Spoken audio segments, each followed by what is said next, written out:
Hey everybody, welcome back to the channel. Today we got the beginning of another long-term test, this time with some more ceramic products. Now, the difference between this test and the last ceramic test I did is that instead of it being ceramic coatings versus ceramic sprays, graphene ceramic sprays in that case, it is going to be dealership protection products versus consumer protection products. Now, these products here are all what you would get if you had a ceramic coating applied at the time of purchase or through a dealership where they have those warranted coatings. So when it comes to, for example, price comparisons, you can't really compare these because while these do have pricing to buy the actual components themselves, I can't share it. And you can't buy it. You have to have it applied by the dealership. So you're paying for the product plus the labor. So can't really compare them that way. But if you were to have, Quartz Uk 3.0 applied, it would cost substantially more than just buying the coating yourself, because obviously you're paying someone for the labor. So you kind of have to think of it that way. So the price isn't really going to be a factor in here. It's something to consider when looking at the results, but immediately off the nose, it's not the first thing we're going to be focusing on. It's more of a giving perspective. So what we've got here is 3 coatings. Now, the first guy you've seen before in my ceramic coating test, this is the Nano Crystal by a Diamond Coat. So you've got 2 parts here, an A and a B. I'm overlaying the footage of me applying this just so you understand what's going on. The first one, the A, is sort of a cleaner degreaser type product. It smells like ammonia. And then this is what provides the hydrophobics, the B, the beta. So yes, you'll see that you apply this, you remove it right away, then you apply this, you give it a few minutes to set up, then you wipe it down and level it with a low nap, like suede type cloth. Second one is Platinum Ceramic Paint Protection by First Canadian. This is a 10cc syringe, which, if you know anything about ceramic coatings, is not a lot of product, but this one applies basically like Quartz Uk. You apply it, you let it set up and flash, and then you buff it. So pretty straightforward there. They give you a little thread-in tip to apply it. Focus. And I've kept the applicator for it to see if it hardens, because I know this one doesn't harden, so we're going to check this one.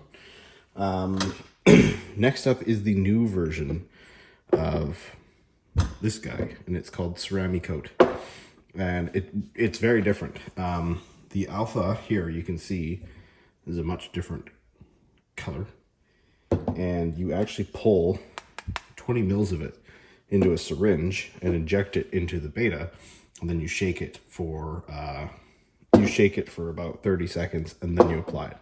This guy and this guy both state they are no longer usable after 24 hours of being opened.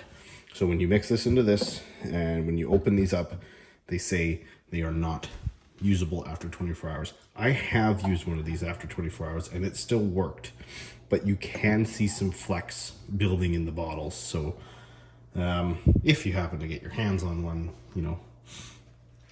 make sure you got your time slots good, because if it doesn't work after the 24-hour period, technically it's not their fault. So if you want it to perform how it's supposed to, follow the directions, get your shit in a row, and do it that way. Now, for the consumer side, we've got UK 3.0, Autoglim UHD, and then the Graphene Ceramic. I was going to use my Quartz Light for this, which you can see sitting over there in the background, but it has gone off fully. This has technically expired, but I haven't opened it until very recently, and it is still completely clear, non-cloudy, no chunks, nothing. It's perfectly good to go. It's sat in this box in the garage for the entire time, so I'm not worried about the date. I did some digging. As long as the coating looks clear and liquid still, then it's fine. But my quartz light has gone chunky and there's a big slab of something jiggling around it, so it's done. But Quartz UK, we start with the auto glue guy. Sorry, I have them a little out of order, but it comes with a preparation and a coating. So this is pretty much just a panel wipe. You know, being a consumer, a heavy consumer type coating, they're going to cover their butts and provide you everything you need. They're not going to make you try and find a panel prep. So you apply that down on basically a microfiber, and then buff it off, and then the coating goes down. It's got a 3 to 5 minute setup for cooler temps and a 1 to 2 minute for hotter temps. I'm sort of on the colder side of warm right now, so I let it go for the 3 to 5, and it buffed off fine. I probably put a little bit too much down, but you know, just flip the cloth, it comes off. It's extremely slick. It's the slickest one of all these here. But yeah, so that's this guy. Next is Quartz UK. I'm using this instead of its supplied suedes and stuff because I'm saving those for when I apply it to an entire car, which I'll be doing, I don't know, a couple months or something like that. But yeah, same thing, 1 to 2 minute flash, buff it off. This is a kit with a 50 ml bottle that comes with reload, but we won't be using that. This is straight coatings. And then lastly, we've got the Graphene ceramic spray coating, which is again a stand-in because my quartz light pooped it, and out of all of my sprays, it should be one of the most durable, and it's the most solventy coating like. Being graphene, it should technically have a leg up as far as it compared to the normal ceramic one, but there is the Graphene advanced version of it, and I do have it coming, so I'll be comparing those two. So yeah, check out that when it comes out. Again, don't do this very often, but if you are watching the channel, please think of subscribing. I am funding all of this on my own, and being able to get up to that 1,000 subscriber mark and actually be able to make some money so I can put it back into the channel would be nice. So yeah, shameless plug over. Let's go over and check out the hood so you can see sort of the sections. Of course, you've seen them with the application, but let's just go have a quick look, and then we'll be checking the water behavior the following Monday. All right, so what you're gonna see is you've got the control down the middle, and then your alternating side. So this is the retail side. Forgive me, I haven't written the rest of the names down, but the top back here is the nano crystal, which is the one we had in the previous coating test, which actually was in this spot. This is the platinum ceramic coating, the one in the syringe. And this is ceramic coat down here. Now, auto glim is in the top up there. The Quartz UK is on the middle section here. And then this one is Adam's Graphene. So all of these say to cure for 12 or 24 hours before getting wet, no washing for a week. And I agree. So this car is staying in the garage for the rest of the weekend. It is Saturday at 2:53. So you will not see this thing getting wet until Monday. And then from there, we'll do 2-week updates, 2-week washes, using nothing but like the 3D concentrated basic wash, or maybe Geon Bathe Essence, one of the two. I don't know, whatever I feel like. But yeah, that will be the rest of this video. So the water section will come on Monday, and then we'll follow this long term. We're gonna see how these guys hold up and how these guys hold up, because I haven't long termed any of these products yet, except for, I mean, Graphene's gone. Graphene and Diamond, the nano crystal, have both. This one's in one right now, and that one's done one previously. So I'm gonna see how these last, and then we'll do some more stuff around the car coming up with other products. But yeah, anyway, see you on Monday. Okay, everybody, it is Monday morning, about 7:30. So up top here, Diamond Coat Nano Crystal. In the middle is the Platinum Protection Ceramic. Very good time, whatever one. The syringe one. Ceramic Coat down here. And then you've got Auto Glim UHD Ceramic up here. Quartz UK 3.0. And Adam's Graphene Spray. So car has not been washed. It was just driven in a rainy day, as you can see. Controls down the middle. Remember, this is freshly polished. So there might be some hydrophobics here, but that will not last. Once it gets wet and washed in a few weeks' time, it'll be dead. So let's check the initial performance and see where everything sits.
Looks like consumer side, these two, Graphene and Quartz Uk, definitely leading as far as the repellency speed. They are definitely sheeting off the fastest, beating up the most. Diamond Coat Nano Crystal is doing fairly good. It's probably in first place on the dealer side. Ceramic Coat's in a close second, but the Platinum is in a definite third, and then Autoglim's got some slowness on it as well. I remember the panel is flatter up on those two spots up here than down here, so the angle of the hood isn't helping it like it is with these guys. So just things to consider, things to remember. But other than that, not really much we can say. You will notice that the lines around each section are not perfectly straight. That's because I double layered the tape between sections so that after I wiped off the initial bit, I could pull the tape up and then buff that residue, because these coating type products like to leach under tape lines when you do these tests. It happened in the last one, and it made a high spot that actually had to polish off quite aggressively. So that's why these lines aren't quite as clean as they normally would look. But other than that, we're not washing it, obviously, because we're going to give it 7 days. It's only had a couple days to cure, and again, the car is clean. You don't wash clean cars, so we're going to be very realistic here and just leave it alone if it doesn't need to be touched. So but yeah, other than that, looks pretty good. Definitely pick your favorite, let me know what you think. But it should be an interesting one. I'm very curious, because I don't think anyone's done a durability test with the Autoglym coating before, and obviously some of you guys have never even heard of half those brands and seen what those products do, but that's what they use in the dealer world. So we'll see how that compares to consumer products and begin this nice long journey. All right, see you in the next one.